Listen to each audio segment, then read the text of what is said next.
الحمدللہ رب العالمین الصلاۃ والسلام علی اشرف الانبیاء والمرسلین وعلی آلہ الطیبین واصحابہ الہادین اما بعد فاعوذ باللہ من الشیطان الرجیم بسم اللہ الرحمن الرحیم لقد کان لکم فی رسول اللہ اسوۃ حسنہ صدق اللہ العظیم ان اللہ وملائکتہ یصلون علی النبی یا ایہا الذین آمنوا صلوا علیہ وسلموا تسلیما۔ تمام احباب حصول برکت کے لیے درود پاک پڑھ لیں۔ اللہم صلی علی سیدنا و مولانا محمد وعلی آل سیدنا و مولانا محمد وبارک وسلم۔ اللہ کریم کی حمد و ثنا کے بعد حضور نبی کریم صلی اللہ علیہ وآلہ وسلم کی بارگاہ اقدس و انور میں ہدیہ درود و سلام بصد ادب و احترام عرض کرنے کے بعد اللہ کریم اور رسول کریم صلی اللہ علیہ وآلہ وسلم کی رحمت کے صدقے سے ہم سب اس بابرکت نشست میں حاضر ہیں۔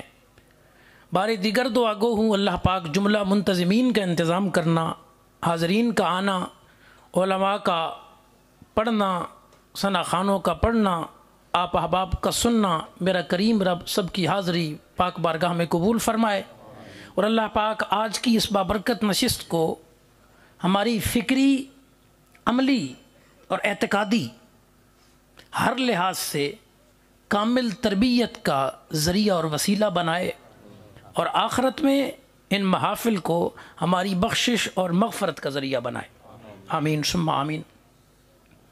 چونکہ دو عنوانات ہیں محفل پاک کے، اسوہ رسول کریم اور تاجدار ختم نبوت۔ جیسا ایک عنوان کے متعلق میں نے قرآن حکیم کی آیت کریمہ آپ حضرات کے سامنے پڑھی، اسی کے ضمن میں چند باتیں عرض کریں گے۔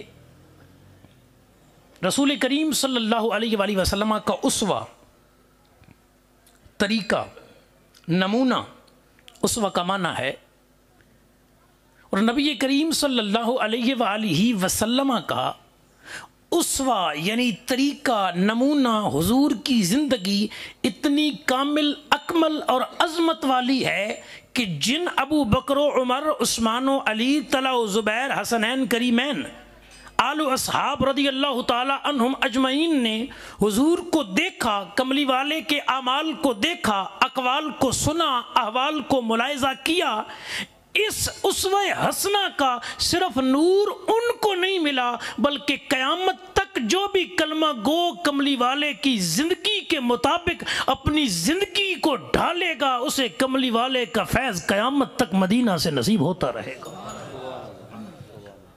اللہ اکبر۔ ارشاد باری تعالیٰ ہے سورہ احزاب کے اندر آیت نمبر 21، فرمایا لقد کان لکم فی رسول اللہ اسوۃ حسنہ، تحقیق تمہارے لیے رسول کریم کی ذات میں بہترین نمونہ موجود ہے۔ بہترین نمونہ۔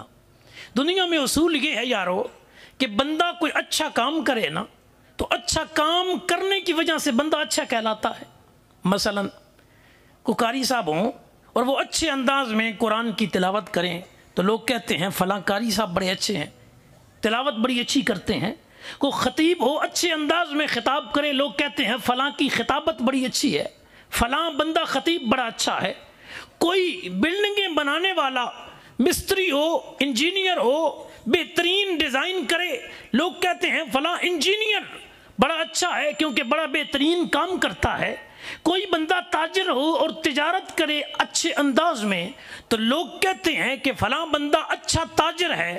الغرض دنیا میں اصول یہ ہے بندہ اچھے کام کرے تو اچھا بنتا ہے، بندہ اچھے کام کرے تو اچھائی کی نسبت اس کی طرف کی جاتی ہے۔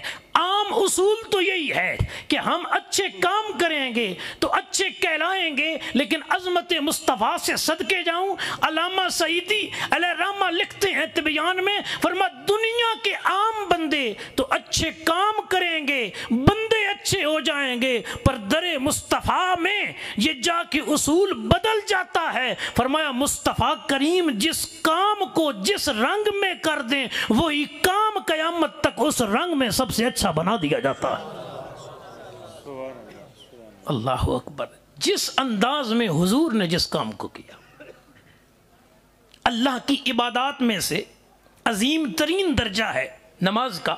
علماء جلوہ گر ہیں، آپ حضرات بھی اتنا مسئلہ تو جانتے ہیں کہ اسلام کے 5 ارکان ہیں، ہمارے دین کے 5 ارکان ہیں، کلمہ، نماز، روزہ، حج، زکوٰۃ، اس میں عظیم درجہ نماز کا ہے۔ تو نماز جو رب کی طرف سے فرض عظیم ہے، لازمی اور ضروری ہے، اور ہر بندے نے پڑھنی ہے جو عاقل بالغ مسلمان ہے۔ اگر کوئی شرعی عذر نہ ہو تو نماز اس کے لیے چھوڑنا بالکل جائز نہیں۔ بعض اوقات شرعی عذر ہوتے ہیں، جس طرح کے خواتین کے معاملات ہوتے ہیں۔ الغرض اب یہ جو نماز پڑھنی ہے، ایک بندے کا دل کرے وہ کہے بھائی نا حضرت صاحب آج رات کو زیادہ سردی ہونی ہے، دوپہر کو میں نے ظہر کا وضو کیا ہے اور دھوپ بھی اچھی بلی ہے، تو میں ظہر کے ساتھ ہی عصر ساتھ ہی مغرب ساتھ ہی عشاء پڑھ لیتا ہوں اور کل پھر فجر پہ آ جاؤں گا۔ یا کوئی بندہ یہ کہے کہ میں نے کل فجر نہیں پڑھی تھی، آج ظہر کی نماز پڑھ رہا ہوں، تو پچھلی جو کل کی فجر ہے وہ بھی اسی وقت میں ادا پڑھوں جس نماز کا وقت شروع نہیں ہوا، وہ نماز بھی وقت سے پہلے پڑھیں گے تو وہ ادا نہیں ہوگی، اور جس کا وقت ختم ہو چکا وہ بھی وقت کے بعد پڑھیں گے تو ادا نہیں کہلائے گی، یعنی قضا ہوگی، اور جس کا وقت بھی نہیں شروع ہوا ابھی تک وہ تو ہوگی ہی نہیں، کیونکہ قرآن میں واضح ارشاد ربی ہے ان الصلاۃ کانت علی المؤمنین کتابا موقوتا، بے شک ہم نے مومنوں پر وقت مقررہ میں نماز فرض کی ہے، نماز کے لیے وقت مقررہ ہے۔ اب اس وقت مقررہ کی تفصیلات کیا ہیں؟ فجر کا وقت کب شروع ہوگا، کب ختم ہوگا، ظہر کا کب ختم ہوگا، کب شروع ہوگا، عصر کی ابتدائے کیا ہے، انتہائی وقت کیا ہے، مغرب کی نماز کا وقت شروع کب ہوگا، ختم کب ہوگا، عشاء کا شروع کس وقت ہوگا، ختم کب ہوگا، یہاں تک کہ پھر رکعات کی تفصیل، کتنی رکعتیں کس نماز میں ہیں، پھر ان میں ترتیب کہ سنتیں پہلے ہیں یا فرض پہلے ہیں، وتر پہلے ہیں یا نوافل پہلے ہیں، یہ تمام تفصیلات آپ کو ملیں گی تو نبی کریم صلی اللہ علیہ وآلہ وسلم کی احادیث مبارکہ کے اندر ملیں گی، حضور کی سیرت مبارکہ کے اندر ملے گی۔ اب کوئی بندہ یہ کہے کہ میں نے رب کی نماز پڑھنی ہے، مجھے حضور کی اسوہ کی ضرورت نہیں ہے، نعوذ باللہ حضور کے طریقے کی ضرورت نہیں ہے، جب بندگی رب کی کرنی ہے، عبادت رب کی کرنی ہے تو میری مرضی ایک وقت میں 5 نمازیں پڑھوں یا 8 پڑھوں یا 10 پڑھوں، اور وہ شریعت مطہرہ میں جو حضور نے طریقہ دیا ہے اس کی مخالفت کر کے نماز پڑھے گا، جس کی مثالیں میں نے پہلے عرض کر دی، یا وقت سے پہلے کوئی پڑھ دے یا کسی کا وقت ختم ہو گیا تو اب وہ ادا سمجھ کے پڑھے، اس کی نماز قابل قبول نہیں ہوگی۔ یارو سوچنے والی بات یہ ہے، جب نماز عبادت رب کی ہے، بندہ رب کا ہے، باوضو بھی ہے، مسجد میں بھی کھڑا ہے، صرف وقت ہی آگے پیچھے کیا ہے، تو کیا وجہ ہے کہ عبادت قبولیت کے درجے پہ نہیں پہنچ رہی؟ تو اس کے علاوہ کوئی اور وجہ نہیں ہے کہ یہ تو عبادت تو خدا کی کر رہا ہے لیکن کملی والے کے طریقے کی مخالفت میں کر رہا ہے، اس لیے قبولیت کے درجے پہ نہیں۔ فرما قیامت تک تمہاری نمازیں بھی قبول ہوں گی تو اسی طریقے پہ ہوں گی جو آمنہ کا لال تمہیں عطا فرما کے گیا ہے۔ اللہ اکبر۔ روزے کی شریعت میں حد مقرر ہے، صبح روزے کا وقت کیا ہے جی؟ جب وہ آپ کے ہاں پو پھٹتی ہے، جسے آپ اپنی بولی میں کہتے ہیں، وہ آسمان پر ایک روشنی سی ظاہر ہوتی ہے اور اذان فجر کا وقت شروع ہوتا ہے، اس وقت آپ کی سحری کے معاملات مکمل ہو گئے۔ یہ روزے کا ابتدائی وقت ہے، اور انتہائی وقت کیا ہے روزے کا کہ جب غروب آفتاب ہو جائے، افطاری کا وقت ہو گیا۔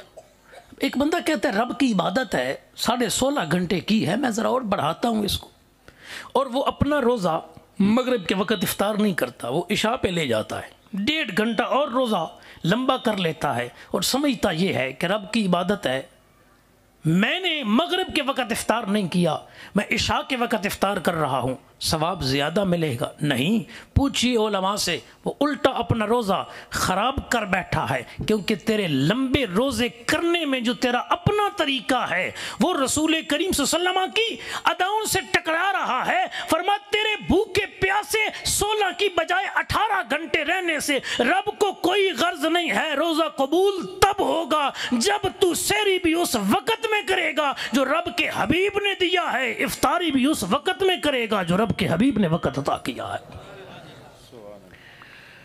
آج کل حج کے لیے درخواستیں جمع ہو رہی ہیں، حالانکہ ابھی وقت پڑا ہے، ذی الحج کا مہینہ آئے گا تو مناسک حج ادا کرنے ہیں، تو کوئی بندہ اب 10 لاکھ بھر کے کہے کہ رمضان شریف بڑی عظمت والا مہینہ ہے تو میں عرفات میں، مزدلفہ میں، منا میں رمی کرنے کے لیے، شیاطین کو صفا مروہ پہ ساج کرنے کے لیے، مطاف میں طواف کرنے کے لیے رمضان شریف میں چلا جاؤں گا، سارے مناسک حج والے معاملات میں رمضان شریف میں کر لوں گا، کیونکہ اس مہینے میں عام مہینوں کی بنسبت ثواب زیادہ ہوتا ہے نیکیوں کا، لہذا میں حج والے معاملات رمضان شریف میں کروں گا۔ ذرا توجہ ہے آپ کی تو سوچ کے بتائیے گا، کوئی سارے حج والے کام رمضان کے مہینے میں کرے تو حج ہو جائے گا؟ حج نہیں ہوگا جب کام سارے کر رہا ہے۔ حج کیوں نہیں ہو رہا؟ مصطفیٰ کریم نے رمضان المبارک میں حج نہیں کیا، حضور نے ذی الحج کے مہینے میں حج کیا، لہذا کوئی رمضان میں 1 مرتبہ نہیں 10 مرتبہ بھی عرفات و منا کے چکر لگا کے آئے، 1 قربانی نہیں درجن قربانیاں بھی کرے، 1 مرتبہ ساج نہیں 15 مرتبہ بھی کرے، 1 طواف زیارہ نہیں 5 طواف زیارہ بھی کرے تو اسے حج کا ثواب نہیں ملے گا، یعنی حج نہیں ہوگا۔ کیوں کہ جس رنگ میں، جس دن میں، جس وقت میں، جس مقام پہ حضور نے جو عمل حج کا کیا ہے اسی کے مطابق کرے گا تو پھر تمہیں حج کا ثواب ملے گا۔ یہ تمام مثالیں علامہ سعیدی نے لکھی اور فرما اب دیکھو حج عبادت والا کام ہے، لیکن مصطفیٰ کے طریقے سے ہٹ کے کوئی کرے گا اس کے لیے ثواب نہیں۔ روزہ عبادت والا کام ہے، کملی والے کی اداؤں کو چھوڑ کے کوئی رکھے گا درجہ کمال کو نہیں پہنچے گا۔ فرما نماز عبادت والا کام ہے، لیکن کملی والے کے طریقے کو کوئی چھوڑ کے کرے گا درجہ کمال کو کیا، فرما الٹا اپنی عبادات کو ضائع کروا بیٹھے گا۔ فرما اس کا مطلب یہ ہے کہ عبادات میں حسن تو ہے، لیکن عبادات میں حسن کا درجہ کمال وہ ہے کہ جس عبادت کو جس انداز میں، جس وقت میں مصطفیٰ نے کیا ہے تم کرو گے، اللہ تمہارے انداز کو حسن والا بھی بنا دے گا، سنت مصطفیٰ بھی ادا ہو جائے گی، عبادت خدا بھی ہو جائے گی۔ اللہ اکبر کبیرہ۔ یہ اہمیت ہے حضور کے اسوہ کی، حضور کے طریقہ مبارکہ کی، جو آقا کریم نے زندگی گزاری اور حضور جو طریقہ ہمیں دے گئے۔ اب ذرا احادیث کے اندر اس کی مثالوں پہ غور کرتے ہیں کہ نبی کریم صلی اللہ علیہ وآلہ وسلم اپنے غلاموں کو کیسے طریقے دے گئے، کیسے انداز دے گئے زندگی گزارنے کے۔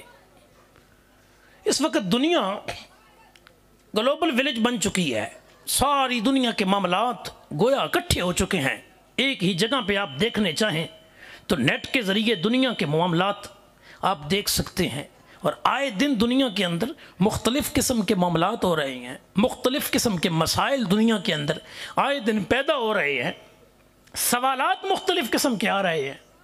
تو کوئی بندہ یہ بھی تو پوچھ سکتا ہے نا کہ اے مسلمانوں، تمہارے نبی تو آج سے 14 صدیاں پہلے دنیا میں جلوہ گر رہے، اور اس وقت کے معاشرے کے مسائل اور تھے، آج کے معاشرے کے مسائل اور ہیں۔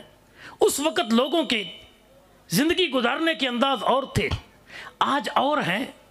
تو اگر ہم نے آج کے دور میں رہنمائی لینی ہے زندگی گزارنے کے لیے تو 14 صدیاں پیچھے والا طریقہ تو ہمارے لیے اتنا افضل، کامل اور حسن والا نہیں ہوگا۔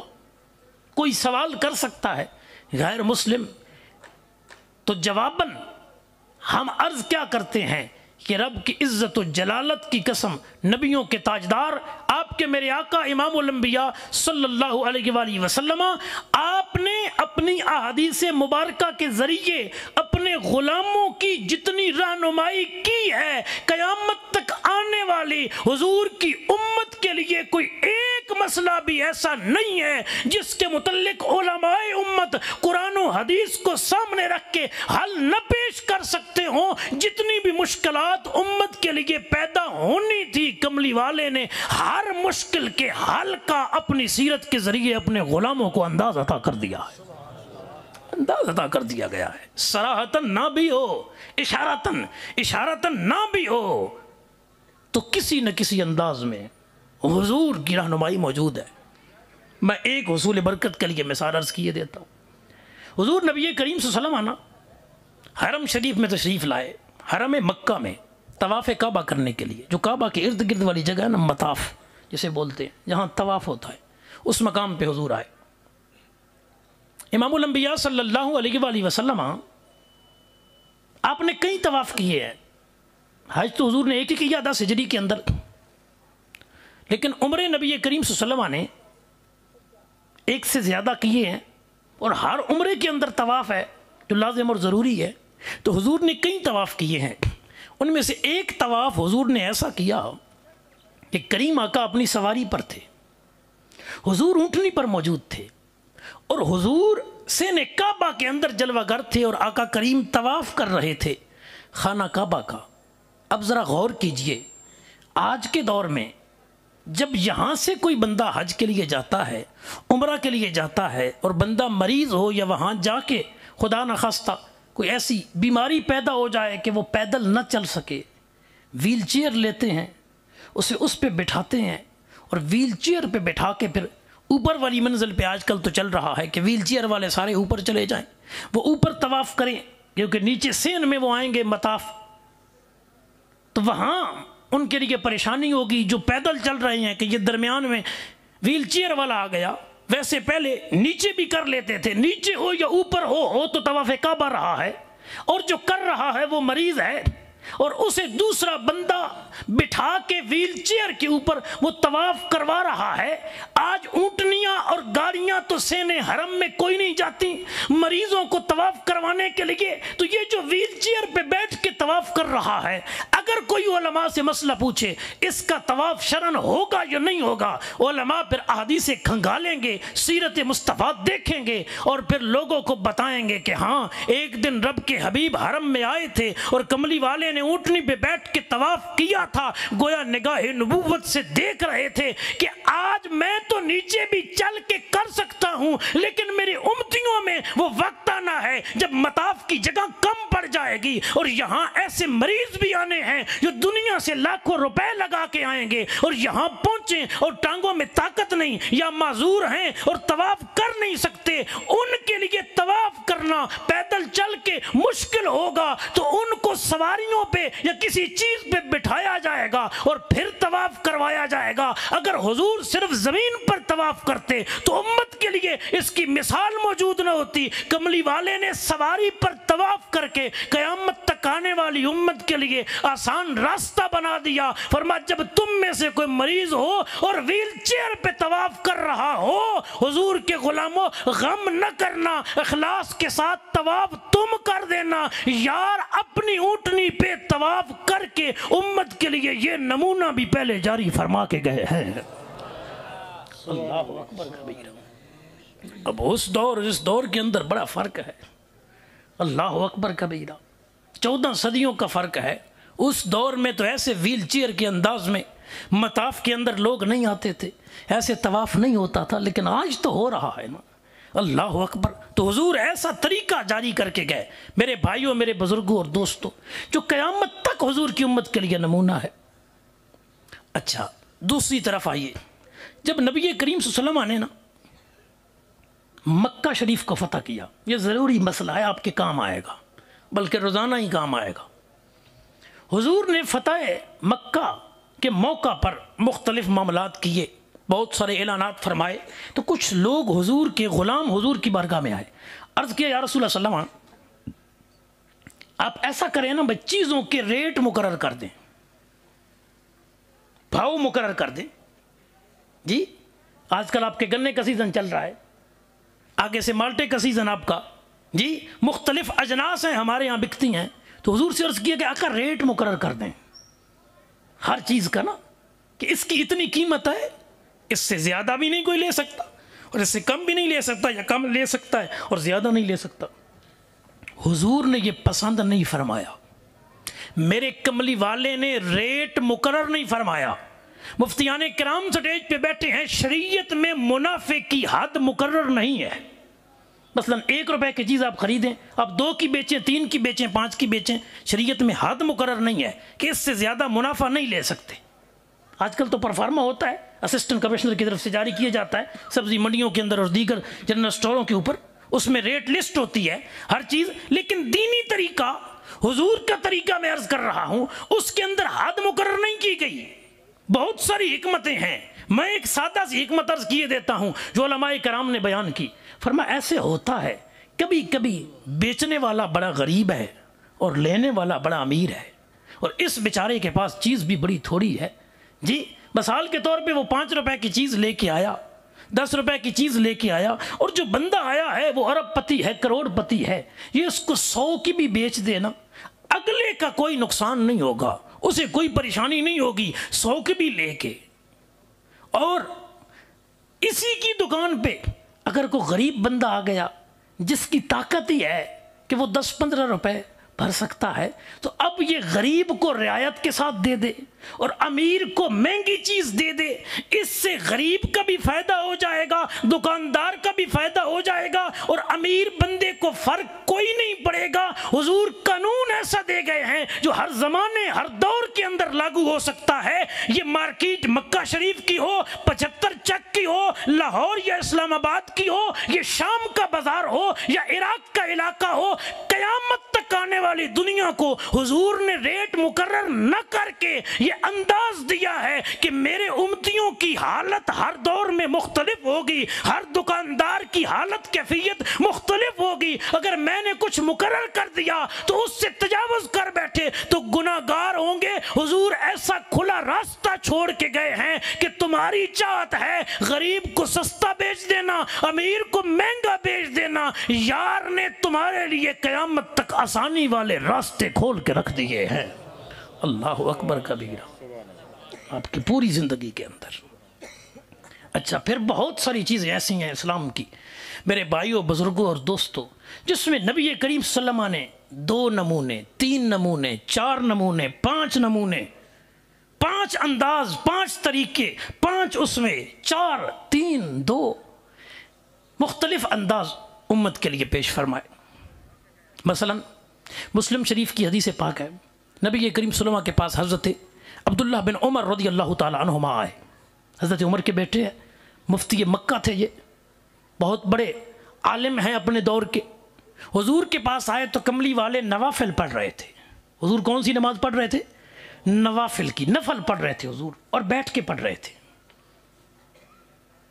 اب آپ سارے یہ مسئلہ جانتے ہیں کہ نفل کھڑے ہو کے پڑھیں تو ثواب زیادہ ہے بنسبت بیٹھ کے پڑھنے کے. تو یہی مسئلہ حضور نے غلاموں کو بھی بتایا ہوا تھا.